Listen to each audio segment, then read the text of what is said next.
വയനാട്ടിൽ വീണ്ടും വന്യജീവി ആക്രമണം. മുട്ടിമലയിൽ പുലി ആക്രമണത്തിൽ യുവാവിന് പരിക്കേറ്റു. തമിഴ്നാട് വാൽപ്പാറയിൽ കാട്ടാന ആക്രമണത്തിൽ സ്ത്രീക്ക് പരിക്കേറ്റു. മലപ്പുറം കരുളായിയിൽ കാട്ടാന വ്യാപകമായി കൃഷി നശിപ്പിച്ചു.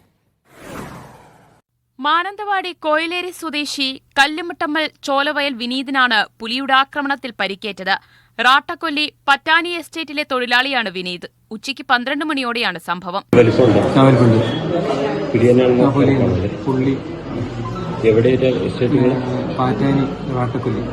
നിസ്സാര പരിക്കുകളോടെ വിനീത് കൈനാട്ടി സർക്കാർ ആശുപത്രിയിൽ ചികിത്സയിലാണ്. വാൽപ്പാറയിൽ ETR എസ്റ്റേറ്റിലെ ലയത്തിൽ താമസിക്കുന്ന അന്നലക്ഷ്മിക്കാണ് കാട്ടാന ആക്രമണത്തിൽ പരിക്കേറ്റത്. സമീപത്തെ അരിക്കടയിൽ നിന്ന് ശബ്ദം കേൾക്കുന്നത് കേട്ട് പുറത്തിറങ്ങിയതാണ് അന്നലക്ഷ്മി.